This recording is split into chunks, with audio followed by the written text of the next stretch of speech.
Kaya sabi niya, bilisan mo na lang po. Kaya bilisan ko na lang po. And I'm glad to be a part of your revival night. And we're excited sa gagawin ng Panginoon for this coming Sunday. Anniversary Sunday has always been special sa bawat simbahan. Amen! Dahil yan po ay birthday ng simbahan. Diyan natin nakikita gaano ang Panginoon patuloy na kumilos. At wala na tayong pinakamagandang ibabalik sa Panginoon kundi ang mga kaluluwang kailangan maligtas. Amen? Diyan naman po kabilib sa mga Baptist, no? Most of you were part of a 3 days missions conference doon po sa San Pedro. Sino po nakasama? Last few days. Amen.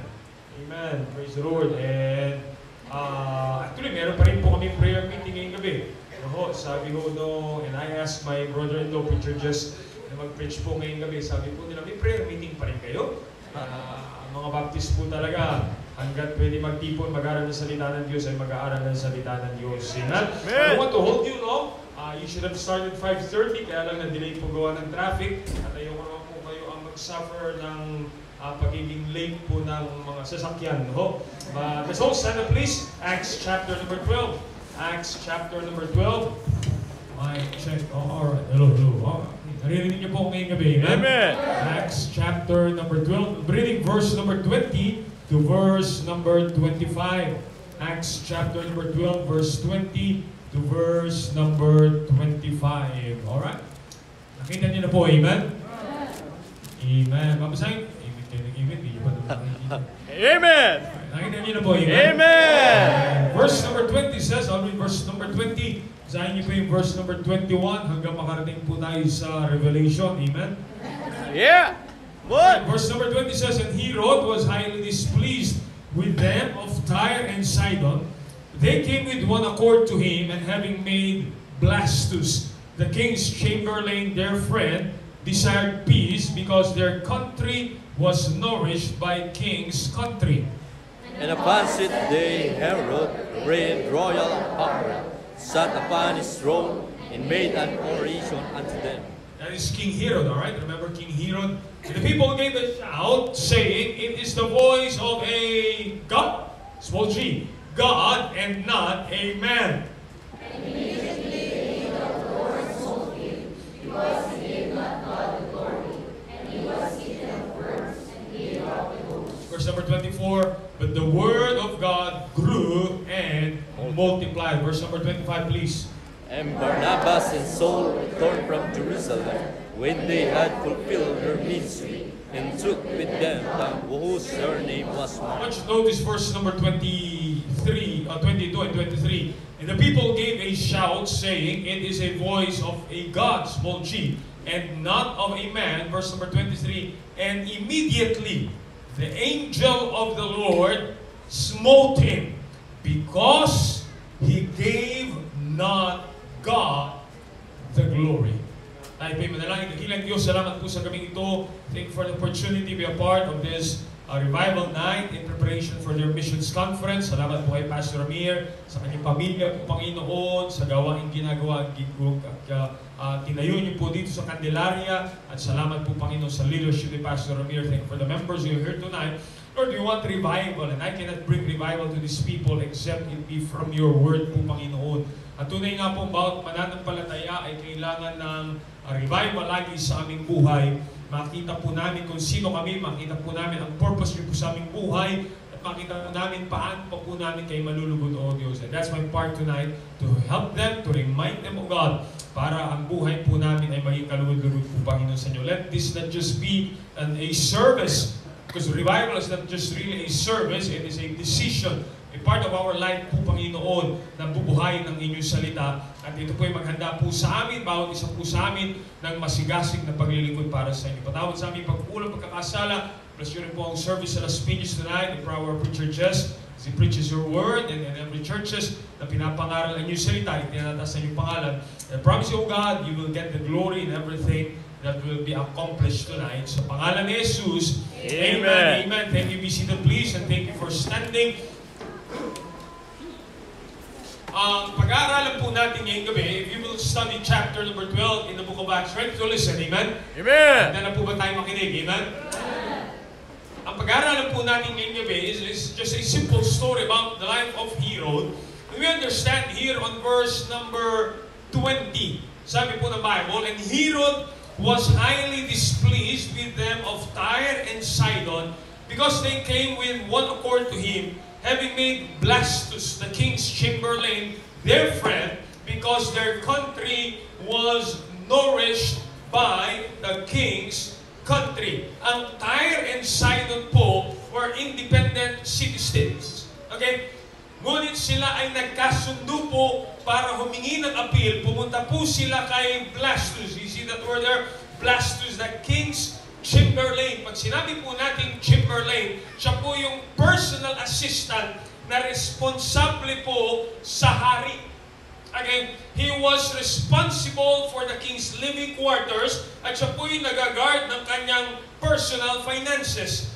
And these two towns have always needed help from Israel, mga kapatid. Kaya nga po, when famine came, chapter 11, verse number 28, there should be great dearth throughout all the world. Nagkaroon po ng famine.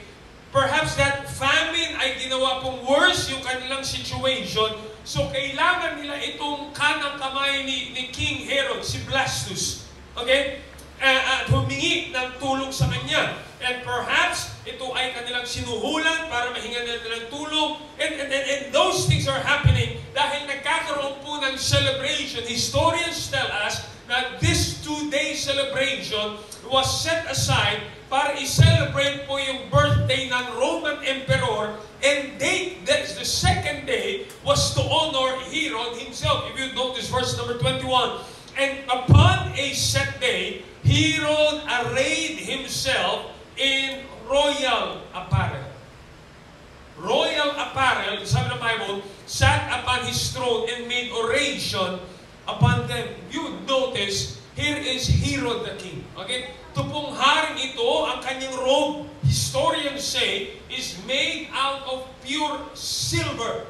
Yeah. Alam niyo, pag sinuot mo ay kumikinang talaga, and it is, lalo pa pag nasinaga ng araw, ang nagliliwanag ba ika nga, trying to show na dapat nasa kanya yung attention. Nasa kanya yung pagkakilala. And those silver ornaments ay naka-attach sa kanyang robe na magbibigay ng liwanag. Imagine mo, pagdating ng Sunday, yung choir, naka-silver apparel. Parang nagsisinaga ng araw sa inyo. Parang gusto makita ang inyong bagaman iba ay maliwanag na buhay man. Verse number 21, sat upon his throne. During that time, the throne was an elevated place of judgment.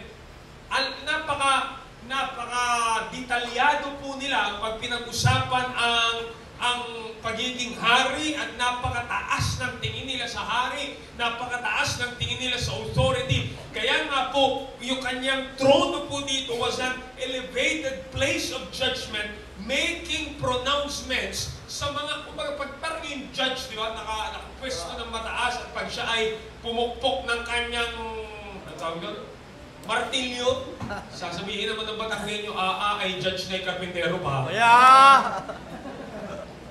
And that was Herod. Kaya nga po pagdating natin sa verse number 22, that crowd right there, yung mga tao pong yun, he made an oration, siya po ay nagsalita na at siya ay gumawa na ng orasyon at siya ay nagbasbas na. Notice verse number 22. And the people gave a, what's the word? Shout. Now that shout right there is talking about a continual cry. Ang kanilang patuloy na pagsigaw at kanilang patuloy na Pero notice ko ano yung kanilang sinisigaw. Tingnan po sabi ng Bible dito, it is the voice of a what? God. And not of a man. Now, this was one of those Herod's important moments para ipakita niya ang kanyang katangian. Dahil naghahanap siya ng karangalan with his ornamental, yung kanyang royal apparel, and these are the people na nung sumigaw na yung mga tao, ito ay tinig ng Diyos. Ibig sabihin, itong mga taong ito ay naging sobrang taas ng tingin nila kay Herod na siya'y trinato na nila bilang kanilang Diyos. He is not the real God, alright? It is a small g. Yeah. It is the voice of a God and not man. Parang noong unang panahon pa pala, Pastor, may kamag-anak na si Kim Buloyno.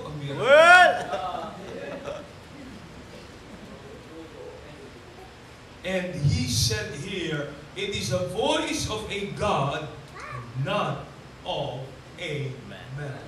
Now, if you would not go back to Acts, you don't have to open your Bible. If you would go, if you would remember Acts chapter number 10, verse number 26, nung na-encounter din po ni Pedro ang mga tao na gusto siyang sampahin, at sinabi sa kanila ni Pedro ay, tumayo kayo dyan, ako ay tao din katulad nyo.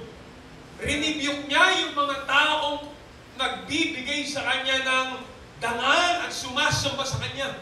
But unlike Peter, here is Herod, hindi niya rinibyok ang mga taong ito. He decided indirectly na tanggapin niya ang papuri ng mga tao na siya ay Diyos. Yeah. Tanggapin niya ang luwalhati na dapat ay hindi sa kanya, kundi dapat ay sa Diyos. Hindi niya dininay, hindi niya binawi o hindi niya dininay yung papuri na binigay ng tao sa kanya. Yeah. I want you to notice verse number 23. And immediately, the angel of the Lord, what's the next word? Smote him. Wow. Why? Sabi ng Bible, because he gave not God the, what's the word? Glory. Glory. No, hindi niya tinanggihan ang papuri na binibigay sa kanya ng tao. Nung hindi niya tinanggihan ang luwalhati na binibigay sa kanya ng tao, the Bible says, immediately, ang bira, no? That very moment, siya ay pinatay ng anghel ng Diyos. And the simple reason is, because he gave not God the glory. Yeah. Well, That word glory, alright?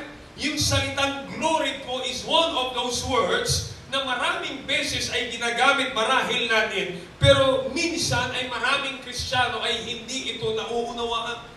To glory means to be to be heavy or weighty. It has something to do with reputation, fame, splendor. Alright? It also is related sa word na magnified, dakilain, which means this: pag binibigay natin ang luwalhati sa Diyos, ibig sabihin, tinutulungan po natin ang mga taong makita gaano kadakila, gaano dapat bigyan ng luwalhati ang Diyos. Now let me explain. To give God glory means ang ating pananaw patungkol sa Diyos ay isang mayroong kabigatan at may matimbang sa atin ang pagkakilala natin sa Diyos dahil sa kanyang kadakilaan, dahil sa kanyang kapangyarihan, dahil sa kanyang kabutihan, at dahil sa kanyang pagkilos sa ating buhay. Amen. That's why when we say we give God the glory, ibig sabihin po, tinutulungan natin ang tao na makita nila gaano ba dapat pinupuri, sinasamba, at niluluwalhati ang Diyos. That's why one thing to keep in mind, ladies and gentlemen, ay hindi natin binibigay ito sa Diyos. We give God glory not because wala pa siyang luwalhati. Nasa Kanya na ang lahat ng kaluwalhatihan. Binibigay natin ang kaluwalhatihan sa Diyos. Simply, ina-acknowledge natin kung sino na talaga siya at ano yung karapat-dapat para sa Kanya. Amen? Kaya nga po, pag makita po natin itong nangyari kay Herod, mga kapatid, mauunawaan natin na napakabigat na kasalanan na kunin ang luwalhati ng Diyos na dapat ay sa Kanya. yeah. I'm going somewhere here. In Exodus chapter 20, verse number 5, buksan niyo po yung Bible niyo. I have a message tonight, alright? Exodus chapter 20, verse number 5. Can you po sabi ng Bible, Exodus 20, verse 5, Thou shalt not bow down thyself to them, nor serve them. Talking about graven image. Hindi ka sasamba sa kanila, hindi mo sila yuyukuan. For I, the Lord thy God, am a what? Jealous God. Alright? In Leviticus chapter number 10. Leviticus chapter number 10. Sundan niyo po ngayong gabi. Amen? Amen. Ang oras po ko nagbiyahe, bawiin natin ang mga 2 oras na. Amen. Leviticus chapter number 10. Deuteronomy, sorry, let's go to Deuteronomy. Deuteronomy chapter number 4, sorry. Deuteronomy chapter number 4. Kakatabi lang naman po yan, alright? Amen. Deuteronomy chapter number 4, verse number 24.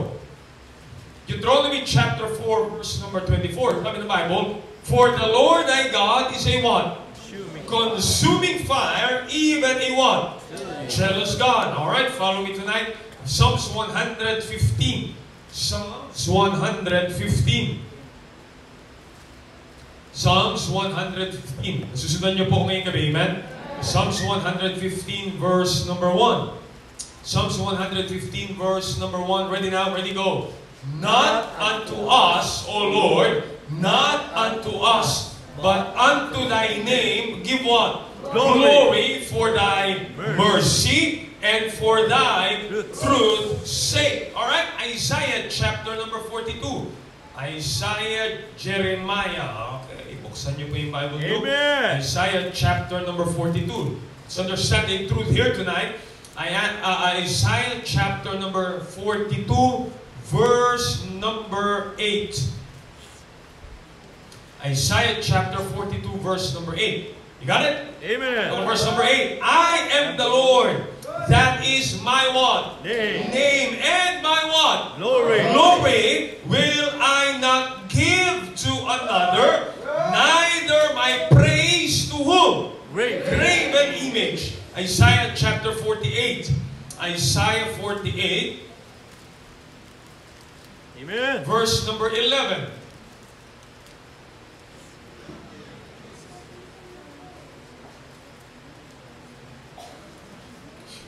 Isaiah chapter 48, verse number 11. For mine own sake, even for mine own sake will I do it, for how should my name be polluted, and I will not give my, what's the word? Glory. Glory to another. Now, understand mga kapatid, nung si Herod ay pinalakpakan ng mga tao, nung si Herod ay sinabihan ng mga tao, ito'y tinig ng Diyos.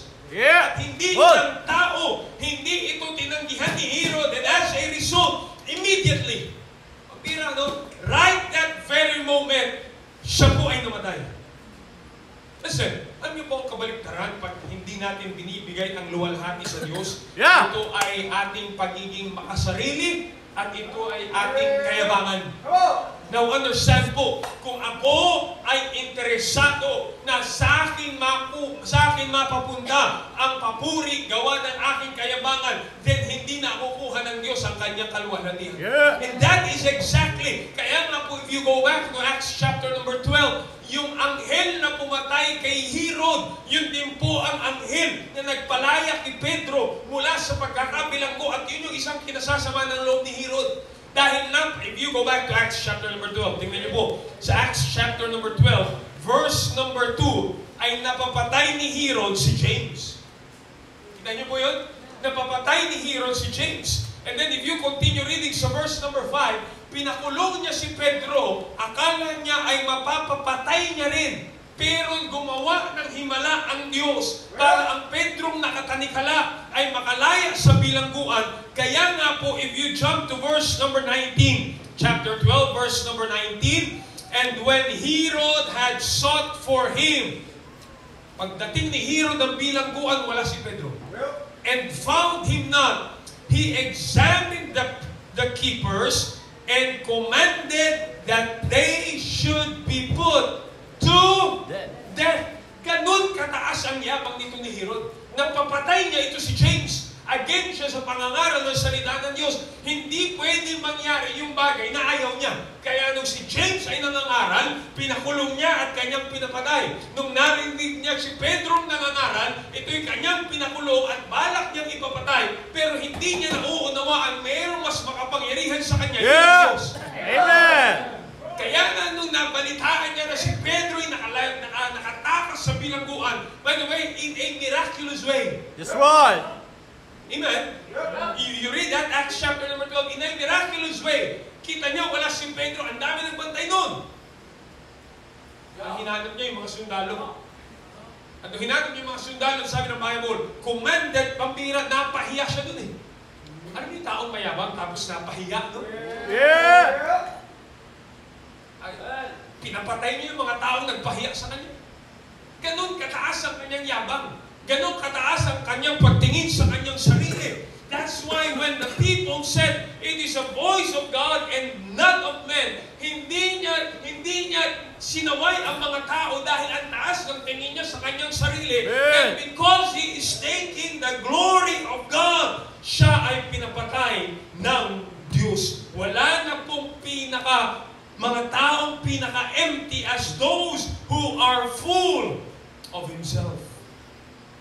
Brethren, revival night. Yeah. I think one of the best things to remind us during revival night is i-examine natin ang purpose ng ating buhay. Amen. Para tayo magkaroon ng tunay na revival. Pag sinabi po natin revival, ay hindi lang natin ini-stir up yung ating emosyon. Hindi lang natin ini-stir up yung ating excitement, kundi ini-stir up natin yung ating spiritual na buhay. Bakit ko ba ginagawa ang aking ginagawa? Bakit ba ako kailangan maglingkod sa Panginoon? Bakit ba ako kailangan mag-anniversary? Bakit ba ako kailangan mag-imbita ng bisita? Bakit ba ako kailangan mag-involve sa gawain ng Panginoon? In all the business, in all the problems na hinaharap ng bawat isa, hindi lang naman simbahan ang inaasikaso ng bawat isa. Di ba? Yeah. Bago ka pumunta ngayon, pambira, ang dami mong inayos sa school. Meron kang inayos na labahin. Amen? Yeah. Amen, mga tatay. Amen. Lalakas ng amen, ah. Meron kang inaasikasong problema. Meron kang anak na inaayos. Meron kang trabaho inaharap. You are wearing so many hats in life. Dami mong responsibilidad, ang dami mong trabaho. May problema ka, meron kang asikasuhin, meron kang bayarin, and all those. Pero bakit pa rin natin pinagkakaabalahan pumunta sa simbahan, mag-involve sa gawain ng Panginoon, magbigay, magsakripisyo, mag-imbita ng bisita, at gawin lahat ng bagay nito? You know why? Dahil nauunawaan natin ang primary purpose ng ating buhay ay para magbigay ng luwalhati sa Diyos. Amen. Tayo binuhay ng Diyos para ipagmalaki ang ating kagalingan.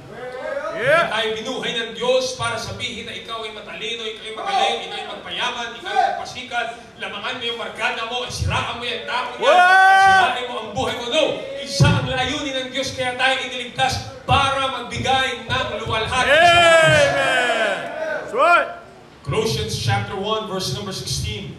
Colossians chapter 1, verse number 16.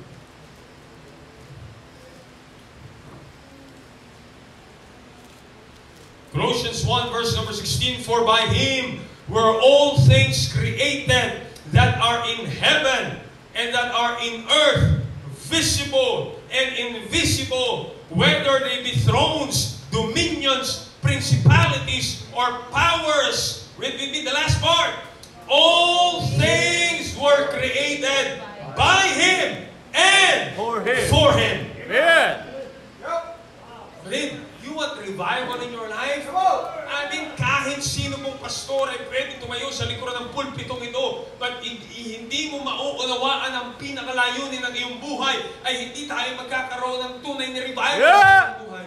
Because we can invite so many visitors, pero ang takbo pa rin ng buhay natin ay malayo sa Panginoon dahil malayo ang ating primary purpose. But you see, if our primary purpose is to give glory to God, sa ating pamumuhay, sa ating pagsimba, sa ating pamilya, sa lahat ng gagawin natin, ang layunin natin ay hindi makuha ang luwalhati, hindi masabing tayo magaling, hindi masabing tayo matalino, o tayo mayaman, ang sasabihin natin lagi sa mangyayari sa ating buhay ay ang papuri at luwalhati ay sa Diyos lamang. Right.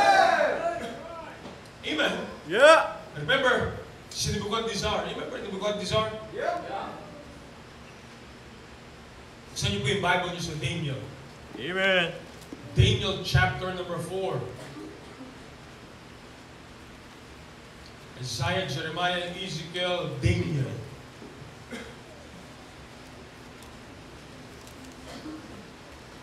Daniel chapter number 4, mga kapatid. Are you still listening? Amen? Amen. Daniel chapter number 4. Notice with me verse number 30. Sabi ng Bible, 4 verse 30. The king spake, this is Nebuchadnezzar. Ano nyo? Sabi ni Nebuchadnezzar, king of Babylon, is not this great Babylon that, what's the next word? I have built for the house of the kingdom. Takilang Babylon na itinayo ko by the might of Power. by the might of Power. my power and for the honor of my Majesty. itinayo ko itong dakilang Babylon na ito gawa ng kapangyarihan ko at para sa aking kadakilaan. Wow. Verse number 31. While the word was in his mouth, there fell a voice from heaven saying, O King Nebuchadnezzar, to thee it is spoken, the what? Kingdom is departed from thee, and they shall drive from thee men, and they shall drive thee from men. Thy dwelling shall be with the beasts of the field. They shall make thee to eat grass as oxen. 7 times shall pass over thee, until thou know that the Most High ruleth in the kingdom of men, and giveth it to whomsoever He will. he will.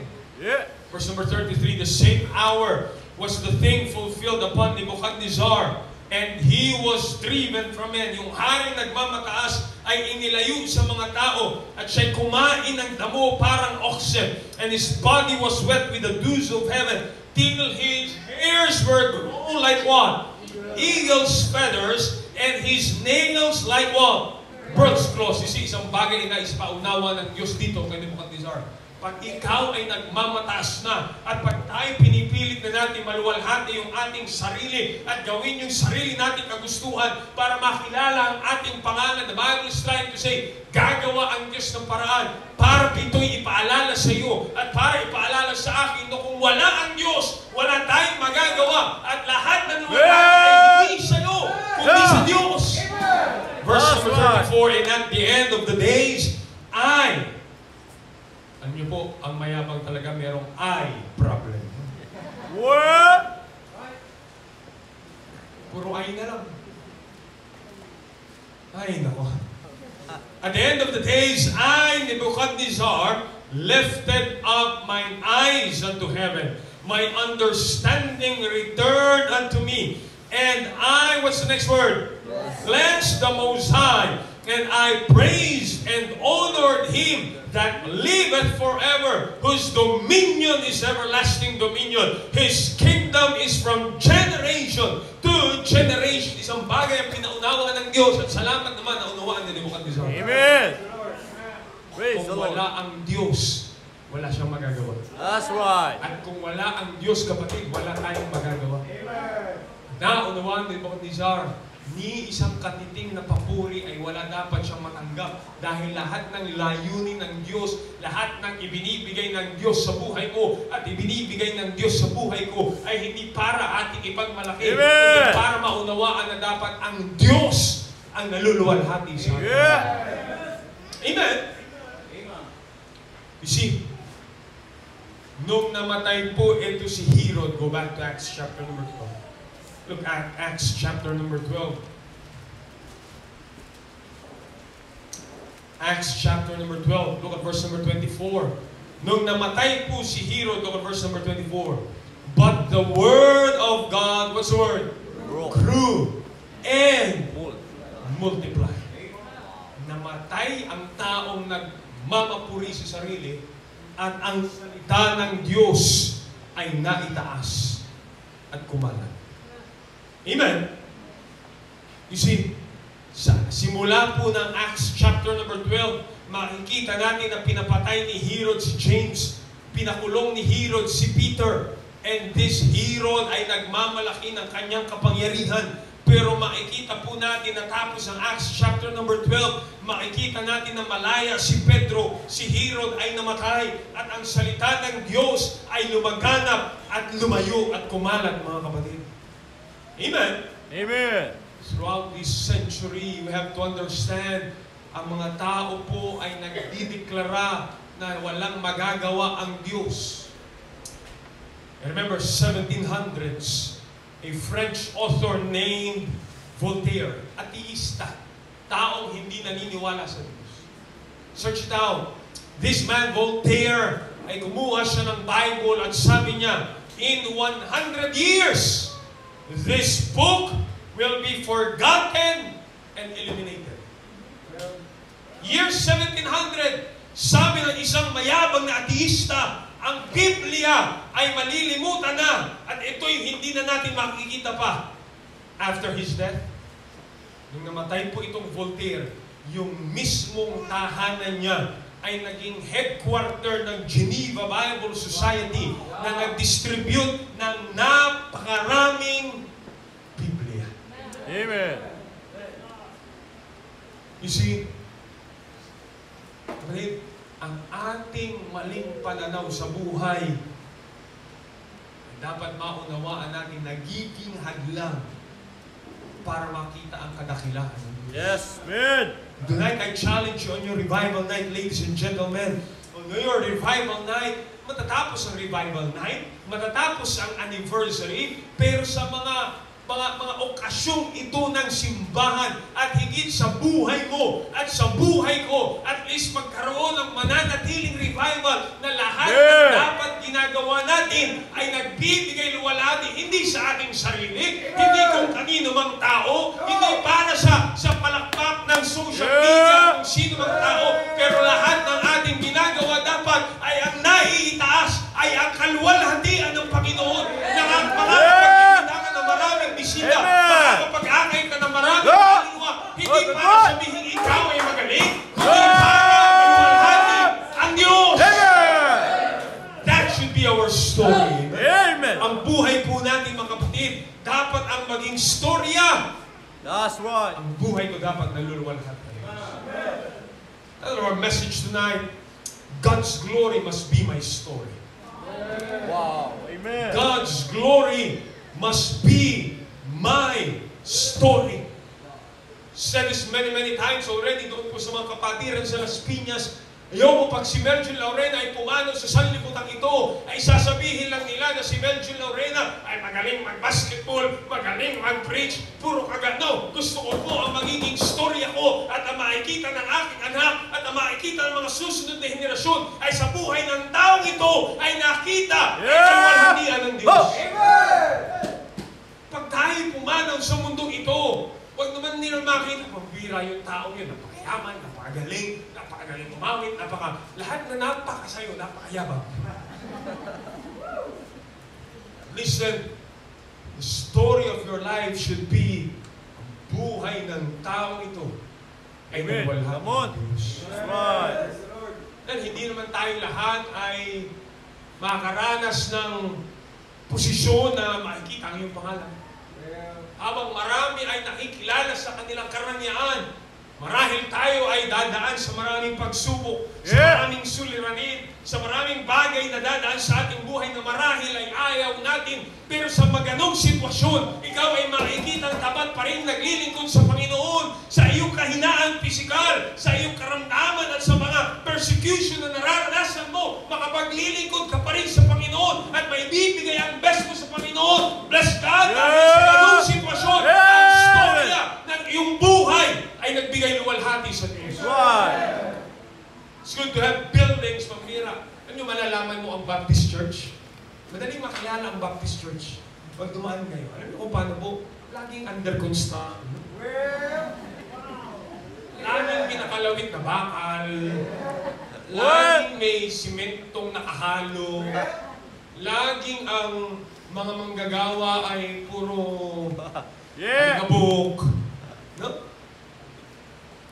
Pero bakit ba tayo nagpapataas ng building? Di ba? Bakit ba tayo gumagastos ng salamin?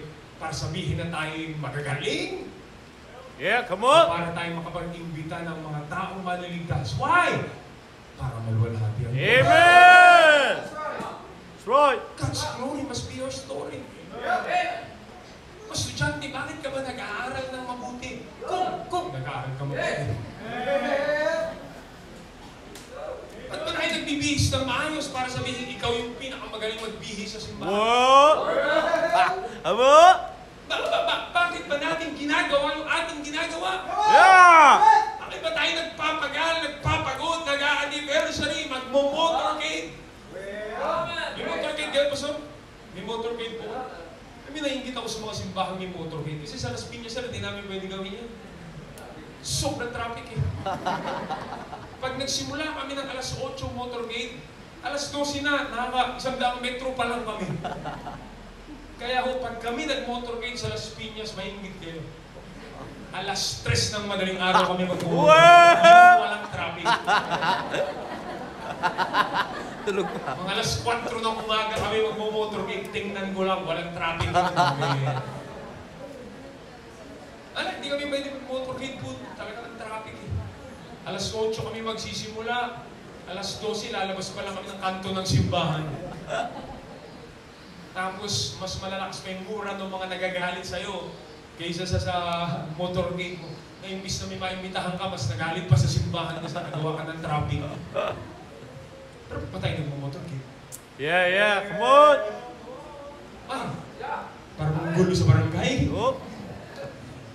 Well, magandang nahilan yun. Ba't ba tayo nag-aakay ng kaluluwa? Ba't ka ba nasimba? Ba't ka ba nagbibigay? Yeah. Nalangin po yung dalawang nanalangin sa templo, yung pariseo at yung publika. Sabi ng pariseo, Panginoon, Amo. papasalamat ako hindi ako katulad ng tao ito. Ako'y nagbibigay. World. Ako'y sumasamba. Maawit ako sa choir. Di ba minsan namamali na ang purpose natin sa buhay? Magaling ako kumanta. Hindi katulad nitong publikano eh. Pero sintunado. Tabi niya yung necktie. Wow. Di ba? Pero why do we do what we do? Para sabihin mas magaling tayo sa ibang mananampalataya? O para magbigay luwalhati sa Diyos? I mean, let's check ourselves tonight. Yeah. Diba? Hindi tayo pumupunta sa simbahan. The Bible says it is foolish to compare one with another. Yeah. That's right. Dahil hindi naman po yung layunin ng Diyos. Dahil ang pamantayan natin ay hindi ibang Kristiyano. Ang pamantayan natin ay hindi ibang kaibigan natin. Ang pamantayan natin ay ang ginagawa ko ba ay naluluwalhati ang Diyos. Yeah. Amen. Now, praise the Lord, we were taught and we were reminded we are doing what we're doing because we want to give God the glory. Amen. So, at the end of my life, my story will be yung taong yan, maraming pinagdaanan sa buhay, maraming pagpapala sa buhay, That's right. pero ang buhay niya ay naibigay luwalhati sa Diyos. Amen. Glory to God. Amen. Pero wait, hindi naman po tayo mabubuhay sa mundong ito ng eternal. Amen. Lahat ng meron ka, at lahat ng pinagmamalaki natin, at lahat ng suliranin natin, plus God, iiwan natin sa mundong ito. That's right. Balang araw, ikaw at ako ay haharap sa Diyos. Yeah. Amen. Haharap ka sa Diyos.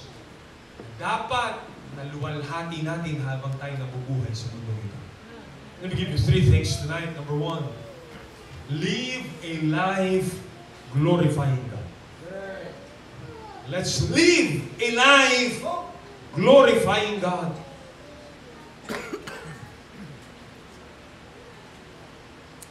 Yan ang pinakamagandang sukatan sa ating buhay, mga kapatid. Right. Gawin natin ang bagay na ginagawa natin na gusto natin maluwalhati ang Diyos? Bakit ka ba nagbibigay ng ikapo? Yeah. Kung nagbibigay ka. Amen. Bakit ka ba nakikinig ng salita ng Diyos? Bakit? Diba sabi ng Bible, 1 Corinthians chapter number 10, verse 31? Yan yung po sabi ng Bible. Buksan niyo po yung Biblia. Okay? 1 Corinthians chapter number 10, verse number 31. 1 Corinthians 10, verse 31. Look at the Bible. Sabi ng Bible, whether therefore ye want, eat. Baptist talaga yung Bible. Yeah. So, Whether therefore ye eat, or what? Drink, or what? Whatsoever ye do, do all for the glory of God. Ito isang katanungan na napakagandang itanong. Look, bottom line, pag mayroon kang desisyong gagawin sa buhay mo, para hindi mo na hahanapin pa sa tama ba itong gagawin ko? Saan kaya sa pastor? Tanong mo yung sarili mo. Maluluwalhati ba ang Diyos sa gagawin? Amen. That's right. Kaya minsan maraming Kristiyano, pag hindi yun ang layunin, pag wala na sa simbahan, wala na yung pastor, wala na yung authority, balik sa dating buhay. So, nakakaya naman sa iyo, hindi ako nakapagsimba. Hindi tayo nagsisimba para sa pastor. Come on! Yeah! Here's a good question. Itong gagawin ko ba, maluluwalhati ko ang Diyos? Or kung hindi ko gagawin ko, maluluwalhati ko ba ang Diyos?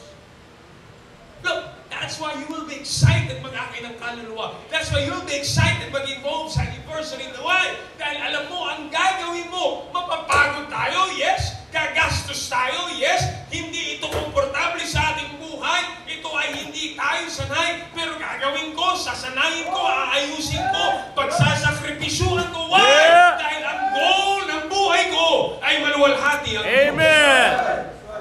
Amen. Hindi ako mag-motorcade. Ang init. It's so hot. Come on! Jump! Yeah! Ew. Yeah! Yung mga tao nung magpo-construction kami sa building. Ew. Hindi akin yan. Well! Oh! Yung mga manicure ko, lalaki ka. Come on! Hindi komportable. Di ba? Kaya masusukat mo, Kristyanong lumalago, pag hindi na komportable, ayaw na eh. Come on! Kasi Jump! ang purpose nila ay maglilingkod lang sa paraan na gusto nila. Pag nahirapan na, pag medyo magbabanat na ng buto at magbabanat na ng wallet, amen? Yeah! Anniversary na naman. Sacrificial giving na naman. Motorcade na naman. Para sa kanila lang yan. Bakit sila lang ba ang nagnanais maluwalhati ang Diyos? O gusto mo maluwalhati ang Diyos sa buhay mo? By the way, huwag natin na-expect na pagpalain tayo ng Diyos kung ayaw naman natin maluwalhati ang Diyos na nagpapala sa atin.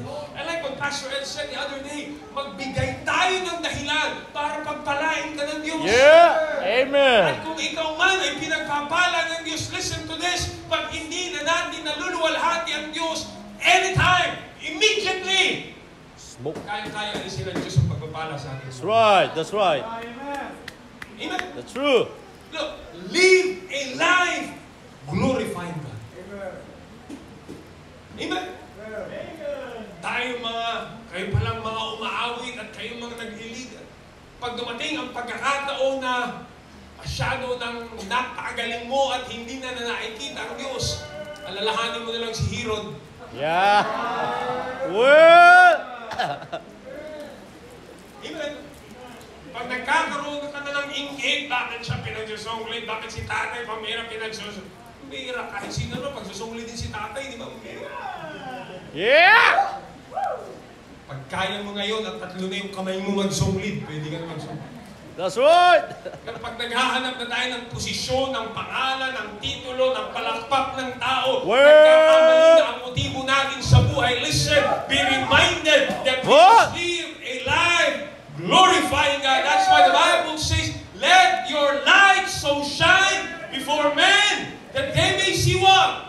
Your good works and what? Glorify, ikaw now, your Father which is in heaven. Amen! Mga tatay, bakit kailangan natin maging matatag na tatay para maluwalhati ang Diyos? Amen. Amen. Mga nanay, bakit kailangan nyo matutong magpasakop sa inyong asawang lalaki? Word. Para maluwalhati ang Diyos. Amen. Mga anak, bakit kailangan nyo sumunod sa inyong mga magulang? Para maluwalhati ang Diyos. Amen. Hindi lang para magkabaon. Yeah. Look. Di ba? We do what we do because we must live a life glorifying God. Ano yung pag yan ang layunin mo sa... Ano yung pinakamahirap na buhay?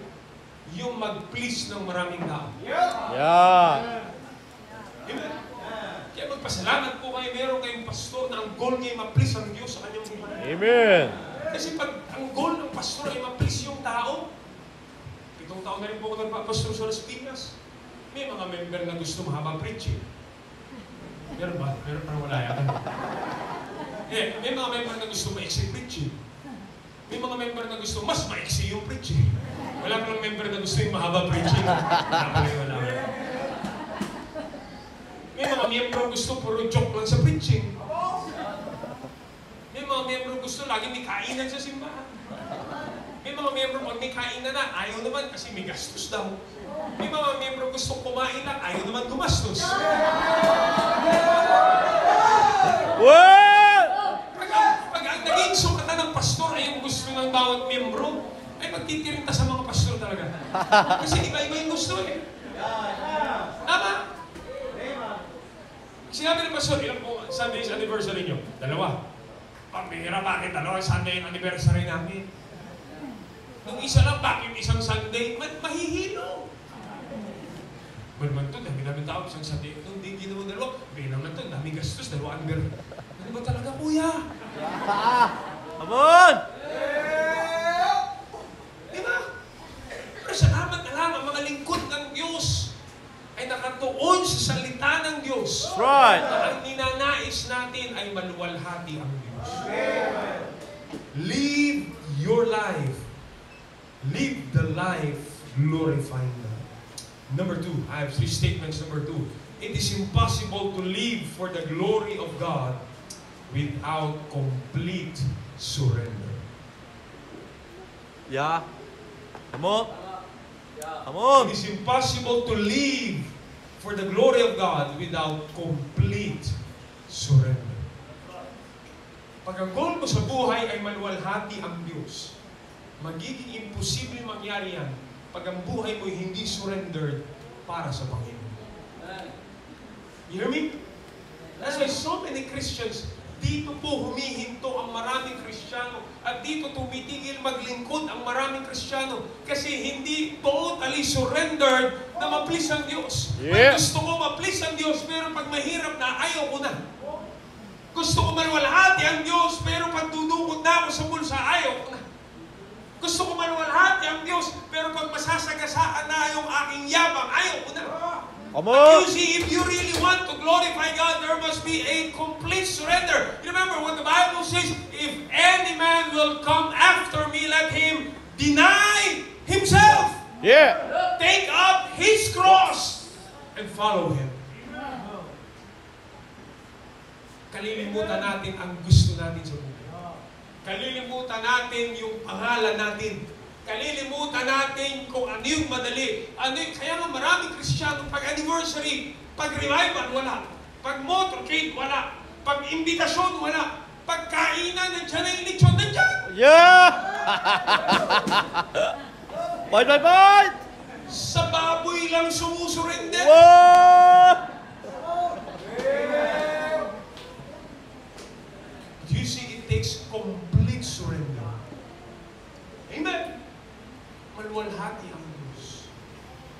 Kapatid, hindi natin maluwalhati ang Diyos kung meron tayong mga bagay sa buhay natin na ayaw natin bitawan. Amen. Kaya maraming Kristiyano, ano yung mentalidad ng maraming Kristiyano? Parang Katoliko pa rin. Na nagsimba ng Sunday, nag-soul winning, minsan may ganun pa rin. Nag-soul winning naman ako, kaya Lunes hanggang Sabado, pwede na ako manigarilyo, pwede na ako mag-happy-happy. Nagbabayad ba ng ang tawag doon? Parang nagbibigay ng penance sa Diyos. Hindi. Ayun, nagsimba naman ako ng Sunday, pwede na akong magbingo-bingo ng Monday. Bakit? Hindi pa completely surrendered. Amen. Ginagawa lamang yung bagay para siya'y pagpalain ng Diyos. Diba yung mga tao nagdadasal na pupunta sa confession mo, Father, nagnakaw po ako ng 10 manok. Magdasal ka ng 50 kama namin. Father, gagawin ko ng 6 na po kasi minanakawin pa akong 2.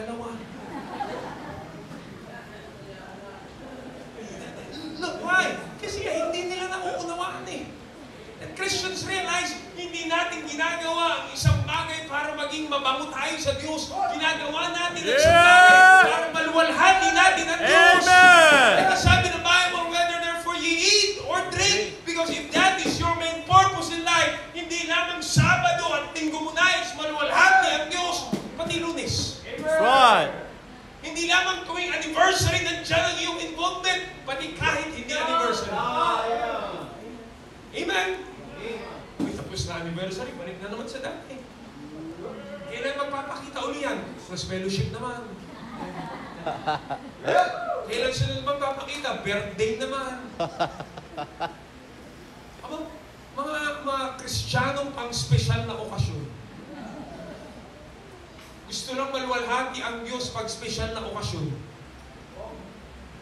But if you will have complete surrender, you would understand, ngayong anniversary, gusto kong maluwalhati ang Diyos. Pero kahit tapos na yung anniversary, ang goal ko pa rin, maluwalhati ang Diyos sa aking buhay. Amen? You see, revival is not just an occasion for the night. Hindi lang ito, revive ko kamera, iiyak-iyak pa minsan. Talaga, ba't ka umiiyak? Naipitsyon pa ako ng upuan. Revival is a decision in life. Amen. And to be revived is understanding ang buhay nito ay ninanais ko lamang ay maluwalhati ang Diyos. Amen! Amen. Herod's life ended as a story. Story ng buhay ni Herod. Yun, namatay. Kasi inagaw niya ang maluwalhati ng Diyos. Ikaw, anong story ng buhay mo? Amen. Gusto mo bang maalala ka bilang mananampalatayaan? Ang lilipas ang panahon, kapatid eh. Ilang anniversary niyo na po? 9. Oo. Pag dumating yung 25th anniversary niyo, kwento na. Sabi nga isang pastor na kaibigan ko, ang buhay natin ay gagawa ng kwento. That's right. Sana naman yung kwento ng buhay mo may kwenta. That's right. Come on!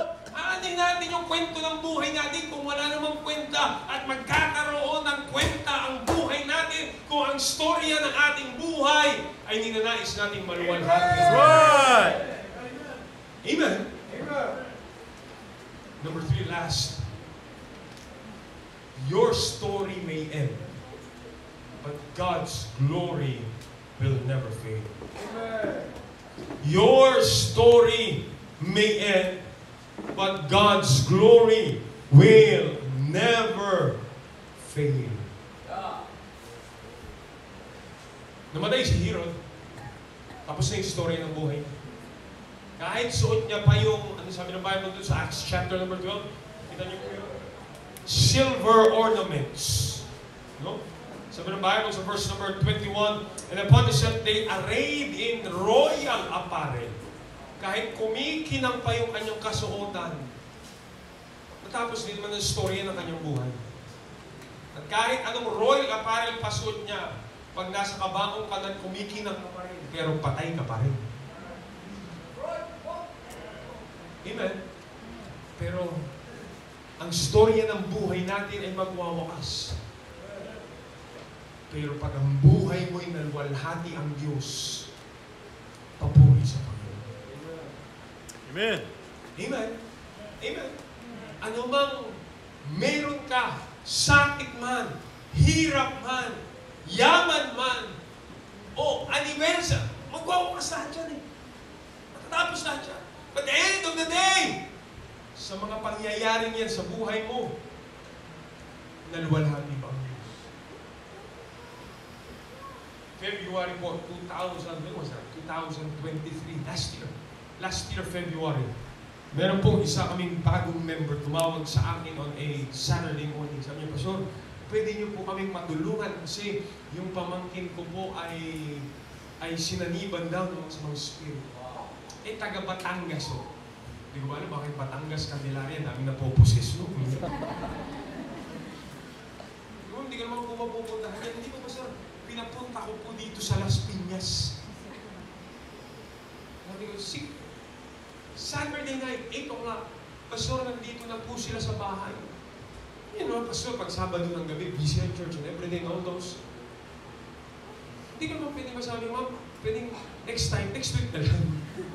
Andiyan na sa bahay. So I decided to go sa bahay po nila. Kasama ko po yung 3 bagong full-time worker namin. Bago pa lang sila na, first year. Pagdating namin doon sa bahay, ang bahay nila nasa tabi ng kalsada. Dami nagkumpulan doon ng mga tao, mga mag-aanak galing Batangas and everything. So tulungan niyo po kami. Talagang 14 years old, young girl. 14 anyos po, talagang nagwawala. Nagpupumiglas doon, ang lakas. So I came in there and I decided to pray.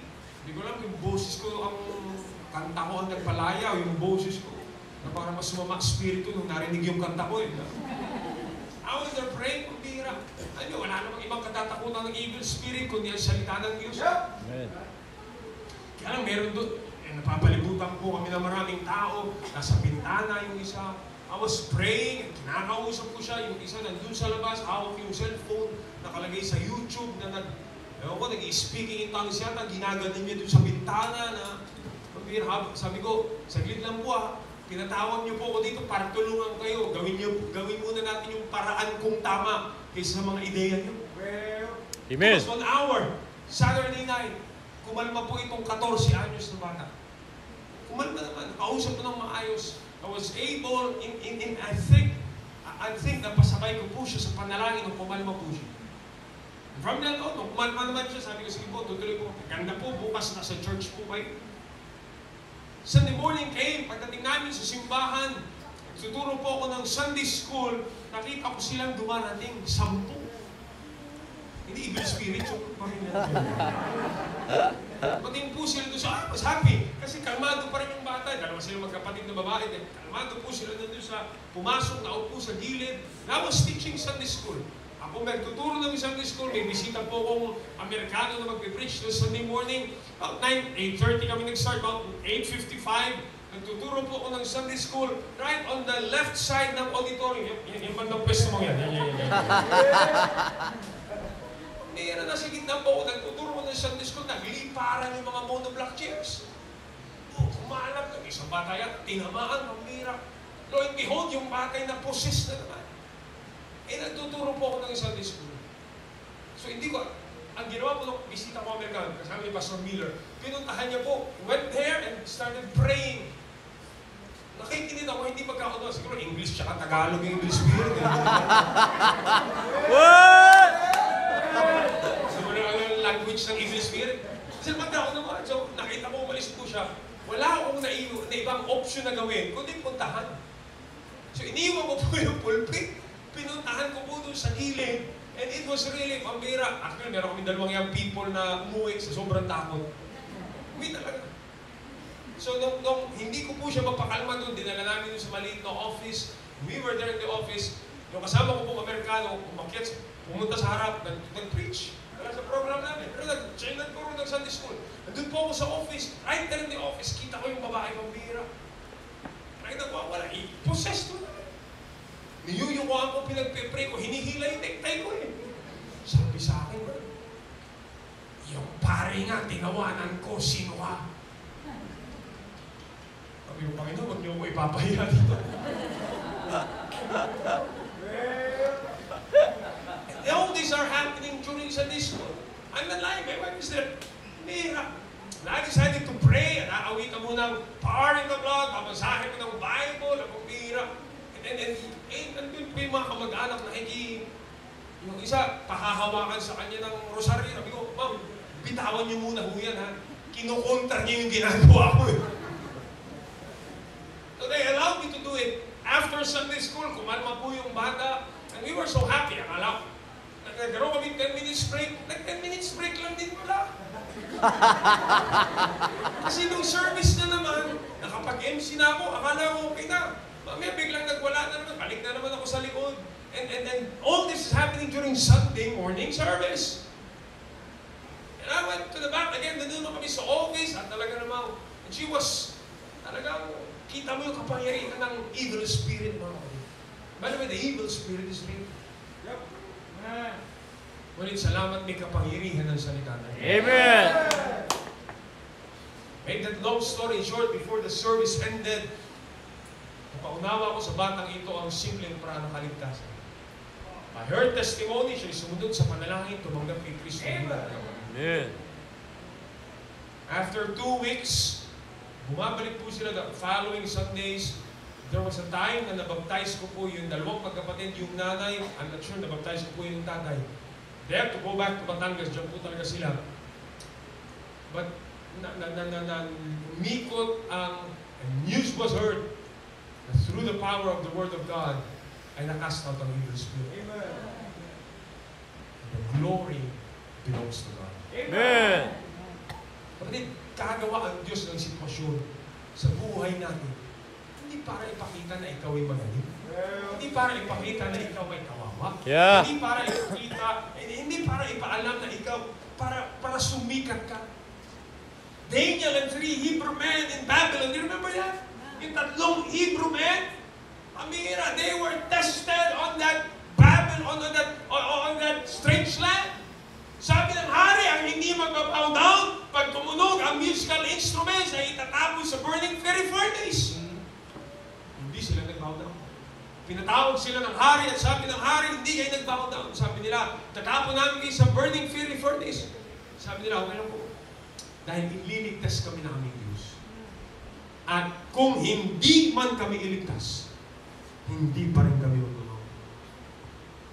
You know that story. Nakita sila that burning fiery furnace. Sabi ng isang sundalo, di ba 3 ang itinapo natin sa apoy na yan? Pero 4 ang aming nakikita. Ang iyong ika-4 ay parang anak ng Diyos. Amen. At the end of the day, God was glorified. Amen. Members of CBB's Candelaria, I challenge you this. Yeah, come on. God's glory must be restored. Yeah. Pagkatapos ng anniversary nito, hindi man siguro mapansin ang pagpapagal mo. Hindi man mapansin ang iyong ibibigay. Maraming Kristyano hindi nagbibigay at hindi naglilingkod kasi hindi mapapansin yung kanilang ginagawa. Listen, we will all do this para hindi mapansin ang kagalingan mo. Ginagawa natin ito hindi para mapansin na magaling ka umawit, magaling ka magsabi. Hindi natin gagawin ito para masabi magandang iyong uniform, na meron kayong magaling na building. Hindi natin gagawin lahat ito para sabihin ikaw ang merong pinakamaraming bisita at ikaw ang pinakamagaling kumanta. Gagawin natin lahat ng ito para Yeah. Amen. and the story of this church be about God's glory. In Ephesians chapter number 3, I'm done. Ephesians chapter number 3. Matatapos na po yung introduction ko. Amen. Yeah. Whoa. Whoa. Ephesians chapter number 3. Nung kami po ay lumipat sa Las Piñas 7 years ago, sabi ko, Panginoon, bakit niyo ako dinala dito? And I claim this verse from then on. Chapter number 3, verse number 20. Now unto him that is able to do exceeding abundantly above all that we ask or think, according to the power that worketh in us. Look, verse number 21. Unto him be glory in the church. Amen. By Christ Jesus. You know what's the best way to give God the glory? Through the church. Yeah. Lahat ating pagpapagal at makikita natin ang kapangyarihan ng Diyos at siya ay maluluwalhati pag ang paglilingkod mo ay dinaan mo sa katapatan mo sa simbahan kung saan ka nilagay ng Panginoon. You may not be the smartest person in this room, but you can do your best for His glory. Di man ikaw ang pinakakilalang tao sa simbahan ito. Sometimes people will say, hindi naman ako kilala dyan, kaya minsan, pag closing prayer, hindi na, umuwi na agad. Nagko-closing prayer dito, nagsasaing na sa bahay. Nagko-closing prayer dito, nasa tsaong na agad. Hindi naman ako napapansin sa simbahan eh, so siya makasimba lang, makaupo, makauwi. No! You may not be the most famous person in this room. You may not be the best singer in this room. You may not be the most dressed well Christian in this room. Hindi man lagi bago ang sapatos mo every Sunday. At hindi man siguro ikaw yung pinakamalaki magbigayo. Hindi man, and there may be many people better than you. By the way, there's always somebody better than you. Pero sa gawain ng Diyos, ang layunin natin is not to be the best person in the room. Ang layunin natin sa gawain, mga kapatid, is to prove to the world Amen. the best person and He deserves. That's right. That's right. Hindi naman natin layunin sa simbahan para alamin sino ang pinakamalaking nagbigay, sino ang pinakamagaling kumanta, sino ang pinakamaraming bisita. And that's so good. Do your best. Pero layunin natin ay hindi para makita ang palakpak natin. Layunin natin ay hindi para marinig mula sa mga tao ang narinig ni Herod. It is the voice of God. Ang layunin natin ay ibigay ang kaluwalhatian sa Diyos. Sa paglilingkod mo sa Panginoon, naluluwalhati ba ang Diyos? Kaya nga sa paglilingkod natin sa Panginoon, dapat binibigay natin yung best natin para naluluwalhati ang Diyos. Remember yung magkapatid, si Abel at si Cain, pareho naman sila nagsakripisyo. Tama. Pero kanino lang ang tinanggap at naging kaluwalhatian sa Diyos? Yung kay Abel. Parang nagsakripisyo. Bakit? Ginawa ni Abel ang pagsasakripisyo hindi sa paraan na gusto niya, kundi sa paraan na nais ng Diyos. Amen. Ang paglilingkod natin ay hindi malulugod ang Diyos sa paraan na gusto natin. Malulugod ang Diyos sa paglilingkod natin sa paraan na gusto ng Diyos. Sa maraming reliyon sa kapaligiran po natin, sincero po yung mga yun. Sincero pa ba sa mga taong nagpapapako sa krus? Di ba? Sincero naman sila nagpapako sa krus din. Sincero naman sila nagpahod mula sa dulo ng simbahan nila hanggang sa harap nila. Sincero yung mga tao, iiwan nila yung bahay nila dito, pupunta doon sa Davao kasi andun daw po yung New Jerusalem. Sincero yung mga ito. Pero tanong, naluwalhati ba nila ang Diyos? Bakit? Ginawa nila ito hindi sa paraan ng Diyos. Bilang mananampalataya, alam mo ang paraan ng Diyos. Nandito sa salita ng Diyos. Alam mo ang paraan ng Diyos. Nilagay ka sa simbahan kung saan kailangan mo magpasakop sa authority na nilagay ng Diyos. If you will do it that way, if you will do it the way God wants it to be done, then maluluwalhati mo. Gagawa ka ng storya ng buhay mo. Kabadahan, gagawa ka ng storya ng buhay mo sa mundo ito. Amen? Ito ako dito, daming young people. Amen. Yung ibang mukhang young people na lang, pero hindi na, pero young people. Wow. Dalawang grupo ng tao eh. Young ones, Young. tsaka ones young. Praise the Lord for young people eh. Nagawa ka ng storya ng buhay mo dito. Anong storya iiwan mo? Pinakamaligalig na kabataan. Kabataan ng puro papogi lang. Papogi ng papogi, wala pa rin naman kapogi ang mga kita. Wow. Kabataan na ligaw dito, ligaw doon, naligaw ng lahat, wala pa rin nangyayari. Kabataan, gagawa tayo ng story ng buhay natin. Full-time workers, gagawa tayo ng story ng buhay natin. Mga magulang, nag-create tayo ng storya ng ating pamilya. And God's glory must be our story. Amen? Anong storya ng buhay mo hindi mo dito? Ngayong anniversary week, babalikan, 5-10 years ago, babalikan niyo itong 9th anniversary? Anong story ay iwan mo? Yan yung tao umubos ng lechon.